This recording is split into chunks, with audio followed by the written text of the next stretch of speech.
Now, interestingly, I'm Just Me on the chat box posted there. Well, if I'm employed by the bank, I think I'll be handing in my resignation.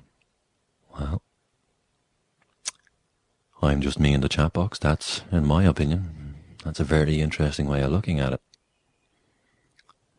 Because, for example, if you worked in Tesco's and you couldn't keep the meat shelves supplied in John Doe's meat locker department in Tesco's, and they keep saying you agreed you'd do this, you agreed you'd do that, you agreed you'd take care of all the meat in the meat department, but you never agreed to put me in there.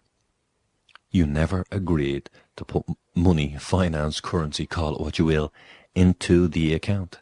There is no obligation on you to put any finance of any description that I can find. And I've looked at a lot of bank contracts, a lot of application forms. I can't find anywhere where they say that there's an obligation on you to fill up their account for them.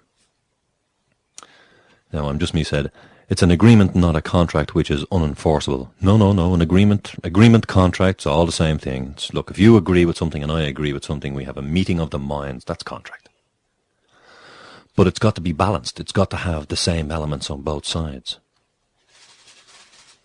Agreement, contract, same, splitting hairs, really. Effectively, it's the same thing. There are differences, but I'm trying to keep it real basic here tonight, folks. I want this real basic and real clear, because when this goes into the podcast, I want anybody who is listening, who comes up as a first-timer to TNS Radio, .ning.com, and for you to say, well, look, do you know anything? Well, if they would say, well, I don't know anything.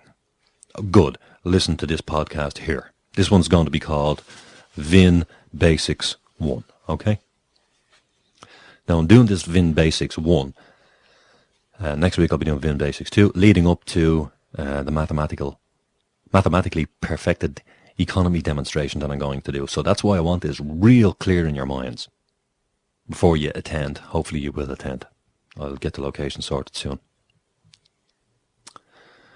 So, would it be reasonable to assume, if you were working for Tesco in the meat department, and you'd been putting meat on their shelves for years, and you were going out and working hard for it, and you were filling their shelves, and they say, when one day you can't get any more meat because the meat producers, the meat suppliers have turned off the supply, they're no longer slaughtering cattle, there's no more meat coming your way, and they say to you, hey, you're shy on your meat quota this month, where is the meat? And you say, well, I can't get any more meat because the meat producers have stopped slaughtering.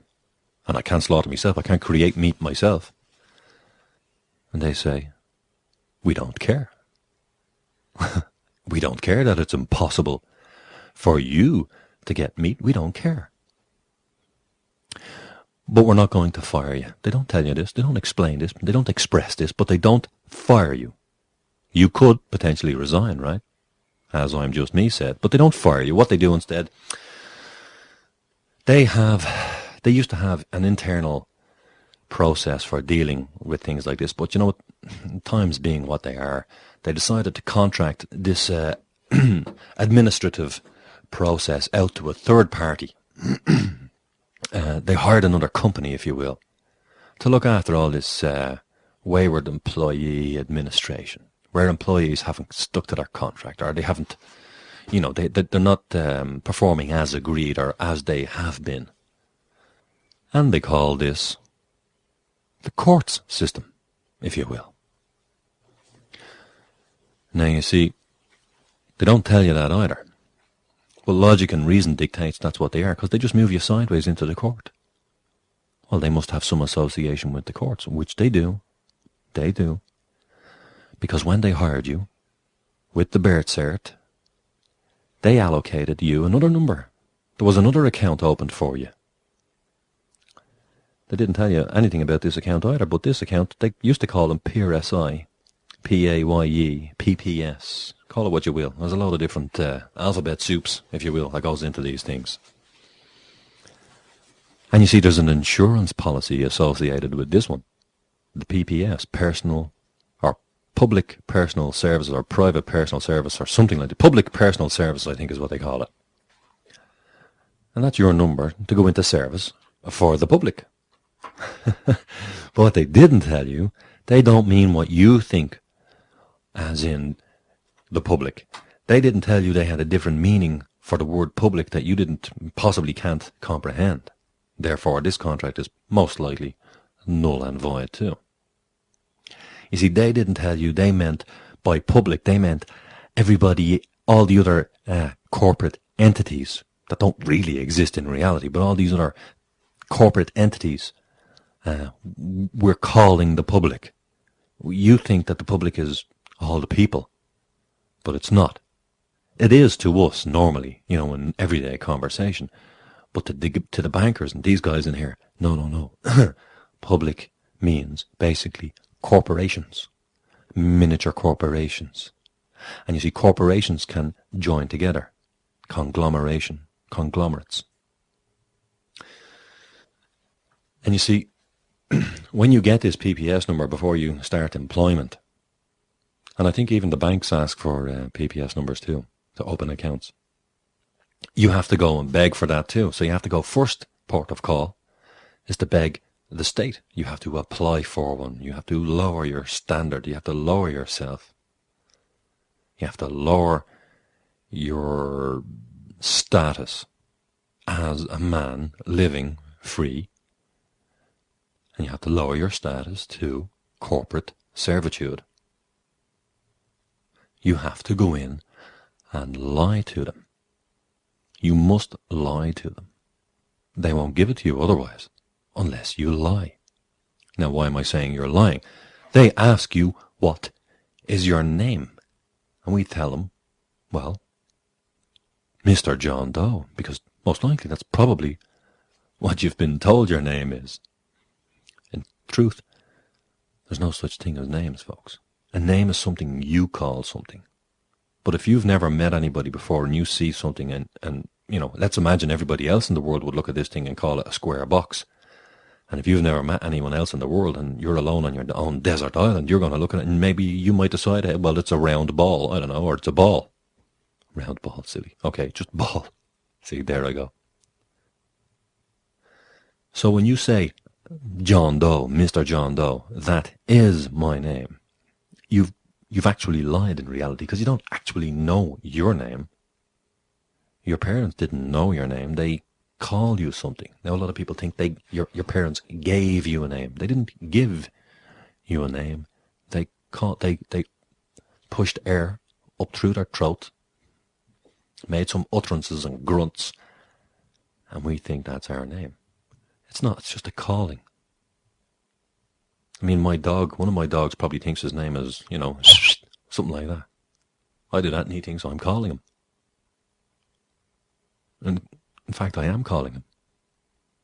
But another dog that's doesn't hang about here and that, I could give the same whistle. He might look, but he's not going to come. Why? Because he won't recognize the calling. Even if his owner, inverted commas, comes along and whistles the same whistle, he'll recognize his owner's whistle over my whistle, even if it's a very similar whistle. So let's get back to banking. You've now been moved, you see. First you have to get your PPS number from the state, if you will, which is a corporation, trading as, yada yada. And they've broken that down into subdivisions from president, ministerial posts, kind of like rays from the sun, if you get me, but going down like a cone. And under each one, the rays split into different sections, and then those rays split, and they split again, and they split again.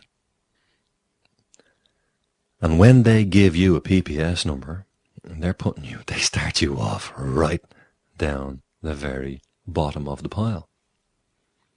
Right down the very bottom rung of the ladder. That's why you must climb the social ladder. See, when you're born into wealth, opulence, money, call it what you will, and your mother and father, when they set you onto the the social ladder. They set you on 5 or 6 steps up because they've got money, control, power, etc.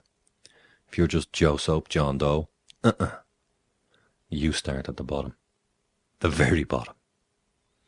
In fact, you're what the whole system is standing on. You're what the whole system relies upon and depends upon. But they don't want you to know that.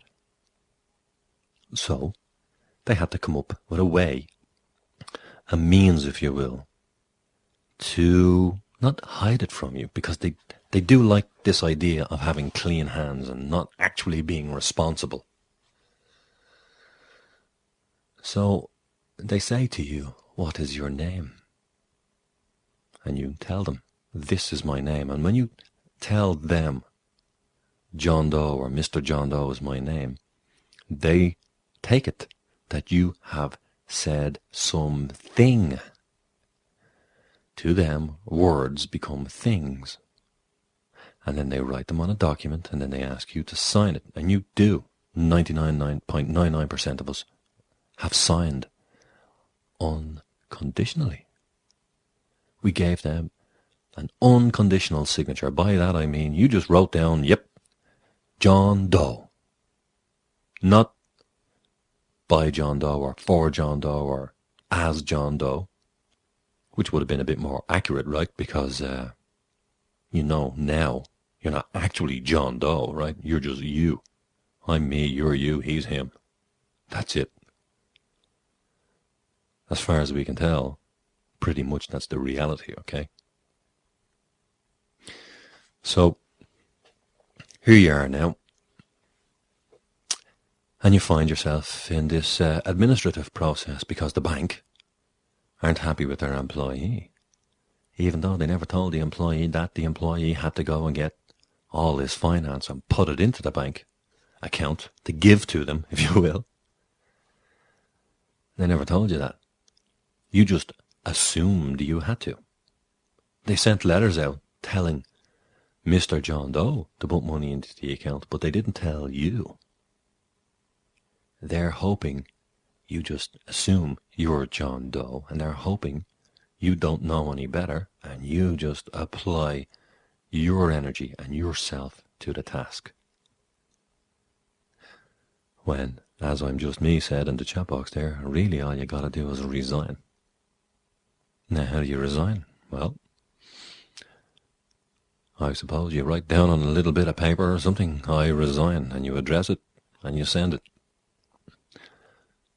Now, if you worked in Tesco's, in the meat department, and unbeknownst to you, you're going and working extra to put all this meat into Tesco's, into the meat department, and then one day you resign, and they send you a letter saying, hey, there's no meat on the shelves.